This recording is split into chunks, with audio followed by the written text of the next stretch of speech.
This is the biggest reason why you are poor and the rich stay rich, or they keep getting rich. Why are you poor? Obviously you've clicked on this video because you've seen the title.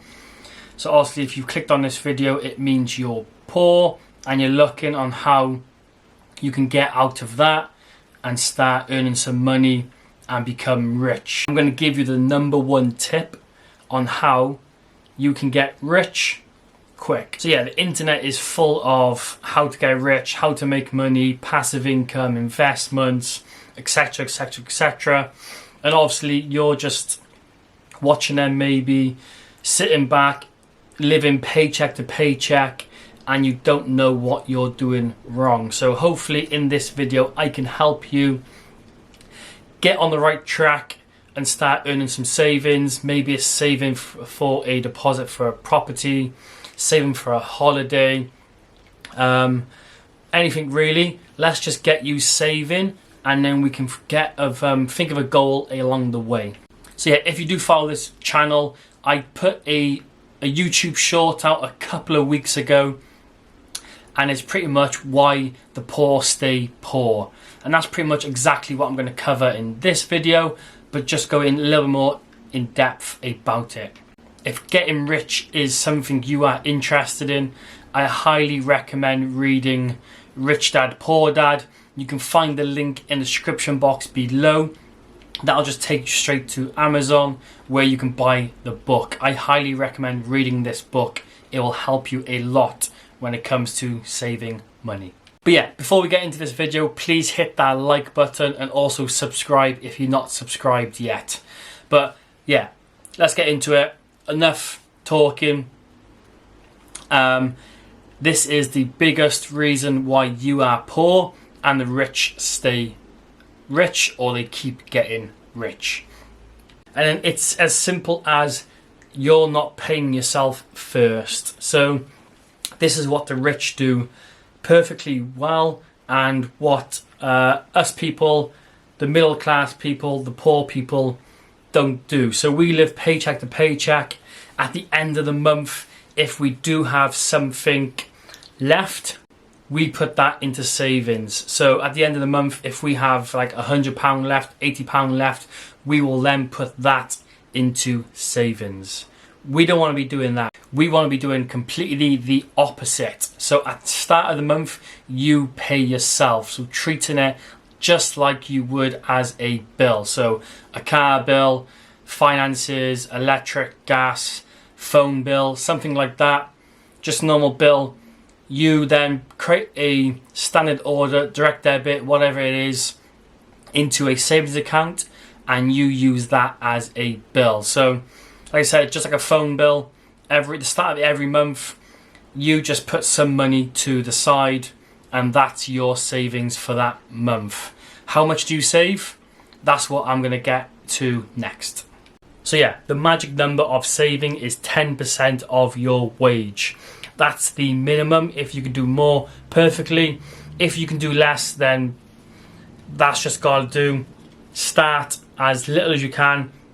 As you get used to it, slowly increase that. But 10% is that golden number we want to be aiming towards. So if you earn £2,000, I think it is something like £200. So if you earn £2,000 a month, at the first of every month, you put £200 into savings. It's that easy, and that's exactly what the rich do. So like I said, the rich, they'll have an income coming in, and at the start of every month they will put that income to the side into savings, probably into investments. They will buy some kind of shares, and then again that shares will just keep adding interest. That interest will start compounding, and the old snowball effect down a hill as it gets bigger. That's what's happening to their investments. That interest just keeps growing every year, and obviously that's why they keep getting richer and we stay poor. We need to start learning these techniques, tips on how we can start getting our money working for us. And that's another tip I highly recommend, is Don't put it into a ISA or just a normal bank account that just offers you like 1% interest or 2% interest. If you can, try and stick it into investments. You can get an investment ISA where you can buy stocks and shares, dividends, and each month, every couple of weeks, they start paying out and earning you more money. So if you buy one share of a company, you could earn, let's say, 50p from that. So if you earn one share every quarter, you could earn 50p. That 50p reinvests into that company, and now you can see how it starts growing. So every quarter you earn 50p. The end of the year you've earned £2. That £2 reinvests into that company, and you see how your investment starts growing with you doing nothing. So that's what I highly recommend doing. Don't put your money or leave it into a bank. Try and put it into investments or dividends if possible. I use trading 212. You can again find the link below in the description box. Click on that, go over, sign up. You can start doing monthly installments pretty much. So every month you can have a direct debit going into your trading 212 account. So again, that's something to look into. Another tip that people tell you to do is cut down on your spending. So yeah, it's hard. And again, you're probably thinking the same thing, like, how can I save 10% of my wage? Trust me, you find a way of doing it. So once you've put that £200 away, your brain and you will find ways on how to save money going forward. So again, not at the end of the month, you're not thinking, oh, I got £20 left, put that into savings. Really knuckle down on this. 10% of your wages, put away, and you will find ways. If it's cutting down on drinking alcohol after work, going out every week or twice a week, maybe going out once a week or just once a month, you find ways of doing that. Cutting down on using your car, so you're saving on fuel. Shopping around, cheaper insurance, cheaper phone bill.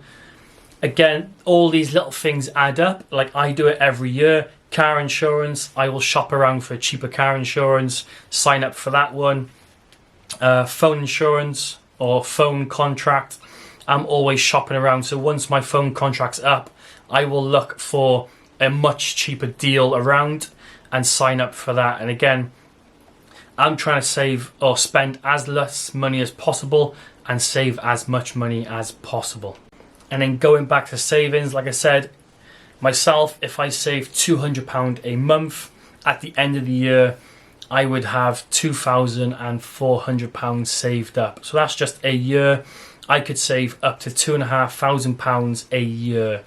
Another tip is paying off debt. So if you have a credit card, a car, try and pay that off as quick as possible.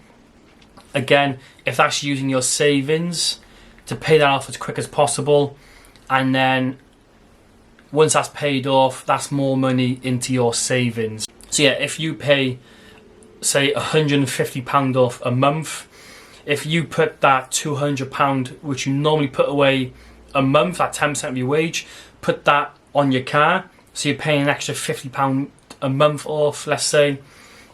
The quicker you pay that off, once that car's paid off, you've now got a spare £150 in your bank account. So you can now increase that £200, so that 10% savings, you can now possibly add that £100 to it and maybe have 50 quid for that social. So where you cut down on that drinking, you've now got an extra £50 to maybe go onto that drink again to have basically a better social life. So just ways of working around your spendings and increase your savings. So like I said, the quicker you pay off that car